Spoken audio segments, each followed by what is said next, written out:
3.5 शक्तिपीठांपैकी एक असणारं अंबाबाई मंदिर हे कोल्हापूर शहरातच। याच कोल्हापूर शहरामध्ये अंबाबाई देवीच्या दर्शनासाठी दरवर्षी लाखो भाविक येतात। मात्र शहरामध्ये येणाऱ्या भाविकांना सोयी सुविधांचा अभाव आजही पाहायला मिळतो। शहरातील रस्ते, त्याचबरोबर पार्किंगची व्यवस्था अशा अनेक समस्या कोल्हापुरात आजही आहेत। या सर्व सोयी सुविधा नागरिक आणि पर्यटकांना देण्यासाठी महापालिकेकडे निधीचा तुटवडा आहे। त्यामुळेच नगरसेवकांनी एक नवा ठराव आता समोर आणलाय, जो ठराव येत्या 17 जून रोजी महापालिकेच्या सभेत मंजूर होण्याची शक्यता आहे। मात्र त्याआधीच या ठरावावरून कोल्हापुरात विरोध देखील होतोय।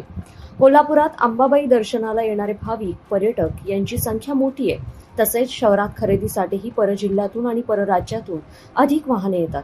त्याच पार्श्वभूमीवर कोल्हापूर महापालिका क्षेत्रात प्रवेश करणाऱ्या कोल्हापूर जिल्हा पासिंगच्या वाहनाव्यतिरिक्त इतर सर्व वाहनांवर प्रवेश कर आकारण्यात यावा असा ठराव नगरसेवकांनी दाखल केलाय।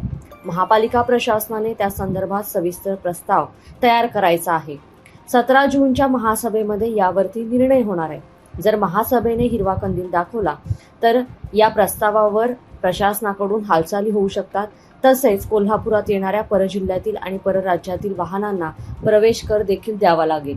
अशा पद्धतीने शहरामध्ये प्रवेश कर लागू करणे कायदेशीररित्या योग्य आहे का, हे जाणून घेऊया। कोल्हापूर महानगरपालिकेच्या जनरल बॉडीच्या सभागृहामध्ये काही जणांच्या मार्फत कोल्हापूर शहरामध्ये MH09 सोडून इतर वाहनं जे येतील त्यांच्यावर एंट्री टॅक्स घ्यावा असा एक ठराव पारित करण्याचा प्रयत्न चालू आहे। एक कायद्याचा अभ्यास म्हणून कोल्हापूर महानगरपालिकेला स्वतःहून ऍक्ट्राय LBT गेल्यानंतर आणि GST लागू झाल्यानंतर अशा प्रकारचा स्वतंत्ररित्या महानगरपालिकेला या अशा प्रकारच्या वाहनावर एंट्री टॅक्स लावण्याचा अधिकार नाही।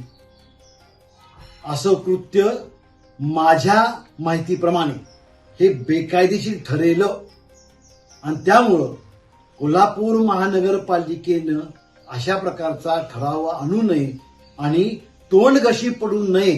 कारण एकदा आम्ही सर्वांनी मिळून कोल्हापुरामध्ये महानगरपालिकेच्या वतीनं आणि संगनमतानं आणि सहाय्यानं लावला गेलेला टोल आम्ही कोल्हापुरातून हाकलून लावला आहे। याची पूर्ण जाणीव आणि आठवण ठेवली गरजेचं आहे। या नव्या ठरावामुळे कोल्हापुरात मात्र संमिश्र प्रतिक्रिया आता उमटत आहे।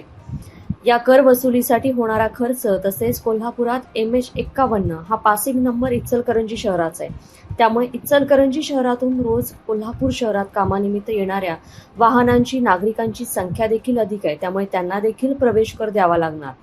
त्यामुळेच या नव्या कराराला कडाडून विरोध होतोय। तर शहरातील पायाभूत सुविधांचा विकास करण्यासाठी महापालिकेकडे निधीचा तुटवडा आहे। त्यामुळे कोल्हापुरातील स्थानिक नागरिकांवर काही करांचा अधिक भार पडतो। मात्र तसे करण्याऐवजी बाहेरील वाहनांकडून कर घेऊन योग्य त्या सोयी सुविधा देता येऊ शकतात। तसेच कोल्हापूर महानगरपालिकेवर पडणारा अतिरिक्त ताण यामुळे कमी होऊन महापालिकेच्या उत्पन्नात देखील वाढ होऊ शकते। या उत्पन्नाचा वापर शहरातील रस्ते विकास, पार्किंग व्यवस्था आणि प्रदूषण नियंत्रणासाठी करता येऊ शकतो। नव्या ठरावावरती सध्या तरी कोल्हापूरमध्ये संमिश्र अशा प्रतिक्रिया उमटत असून महापालिकेच्या महासभेत हा ठराव मंजूर होणार का, याकडेच आता कोल्हापूरकरांचं लक्ष लागलंय। लोकमत.com साठी कोल्हापूरहून मी दुर्वा दळवी।